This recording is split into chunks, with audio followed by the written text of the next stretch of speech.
Bonjour et bienvenue sur ESC TV pour cette nouvelle édition du Rendez-vous politique. Aujourd'hui, nous recevons le conseiller municipal Guillaume Nsimba. Bonjour. Bonjour Monsieur Moïse. Vous êtes conseiller municipal de la majorité et êtes chargé, entre autres, des espaces verts, de la gestion des déchets, de la gestion urbaine et sociale de proximité et du fleurissement de la ville d'Évry. Monsieur le conseiller, première question, quelles ont été les dernières mesures prises par la communauté d'Évry pour préserver ces espaces verts? C'est vrai que la communauté d'agglomération d'Évry-Centre-Essonne, et en particulier la ville d'Évry, regorge de beaucoup d'espaces verts. Donc, vous savez, dans la ville d'Évry, on a énormément de parcs. Il y a le parc de Cocubus, il y a le parc Henri Fabre, il y a le parc Pompidou, le parc des Loges, et c'est énorme. Donc c'est vraiment un poumon vert. Alors on fait tout ce qu'il faut pour préserver ces parcs. Et donc la ville n'emboîtera jamais sur ces parcs pour voilà, faire de l'urbanisme, pour construire. Donc ces parcs resteront tels qu'ils sont. Donc il y a une équipe d'à peu près 20 personnes qui travaillent dans ces parcs en permanence. Et en ce moment, on est en train de lutter très efficacement contre les chenilles processionnaires qui sont très très dangereuses pour les promeneurs dans les parcs. Et puis on a banni de nos parcs tous les produits phytosanitaires, vous savez, qui réduisent la population des abeilles, quoi, qui les déciment. Voilà, donc on y tient beaucoup à nos parcs. La commune, donc là, le conseil municipal applique donc ces programmes, mais comment on peut amener les citoyens et les plus jeunes surtout à se sentir plus responsables de la préservation justement de ces espaces verts?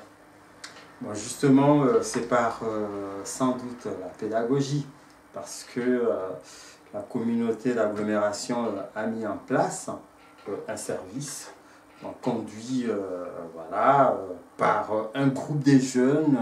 Ils ont entre 18 et 25 ans pour sensibiliser la population à tout ce qui est préservation de la nature, préservation des espaces verts et puis le respect qu'on doit apporter aux arbres et à tous nos massifs, massifs fleuris qu'on retrouve un peu partout sur la ville. On a régulièrement parlé ces derniers mois, surtout par la ministre de l'écologie Ségolène Royal, du gaspillage alimentaire qui crée donc aussi des déchets. Quelles mesures prendriez-vous, quelles mesures il faut prendre dans la ville d'Évry pour combattre ce gaspillage alimentaire? Moi, je pense qu'il faut aller voir tous les protagonistes, hein, les supermarchés et tout, pour qu'ils puissent donner leurs produits qui arrivent à expiration aux associations humanitaires. Parce que vous savez, dans notre pays, il y a des gens qui crèvent de faim.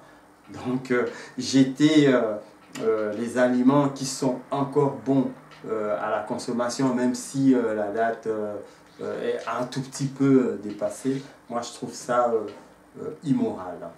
Donc ça sera déjà bien si on donnait le produit enfin, qui arrive à expiration et qui sont encore propres à la consommation aux gens. Le 23 et 24 septembre se sont déroulées les assises nationales des déchets à Nantes. Au cœur des débats, l'importance d'améliorer les produits d'emballage. Quel discours on doit tenir face aux industriels qui produisent justement ces emballages alimentaires ou des emballages d'ordures ménagères? Je pense qu'il faut leur demander,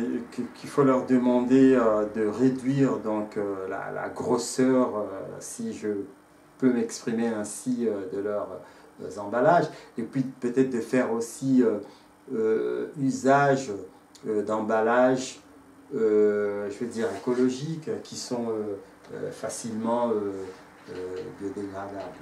Voilà, pour préserver l'environnement. Parce qu'il y a des emballages quand même qui peuvent mettre 1000 ans, les sacs plastiques, je ne sais pas, plus de 100 ans pour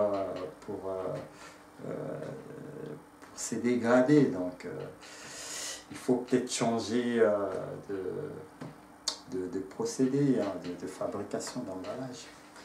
Question d'actualité maintenant, suite au scandale de Volkswagen et à la démission de son président, est-ce que la France devrait-elle aussi enquêter sur son industrie automobile?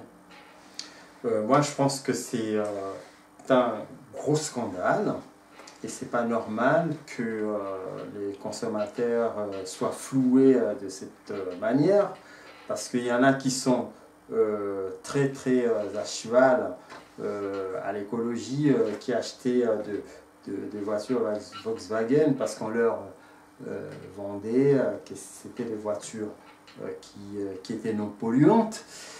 Et donc là, je pense qu'il faut enquêter, qu'on sache ce qu'il en est en France, d'autant plus que tous ces constructeurs automobiles partagent à peu près le même équipementier.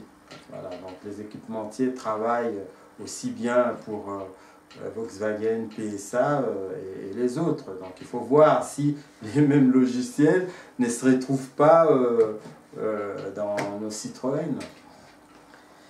Pour finir, M. Nsimba, à l'approche de la conférence internationale de l'environnement, la COP21, comment il faut appréhender cette nouvelle réunion internationale après l'échec de celle de Copenhague en 2009 qui s'est finie sans réellement d'accord? Alors, moi je pense qu'il faut arriver à trouver un accord dans l'intérêt de chacun, trouver un consensus.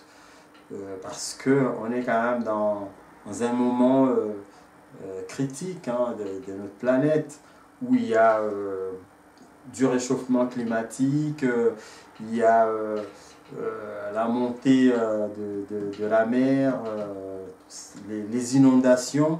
Donc c'est le moment, je pense, d'agir. On n'a plus le droit d'attendre. Sinon, on court peut-être vers la catastrophe. Restons positifs. Voilà, restons positifs. C'est vrai que bon, il faut trouver une solution. C'est difficile, mais déjà à faire un pas. Hein. Très bien. Monsieur Nsimba, merci d'être venu.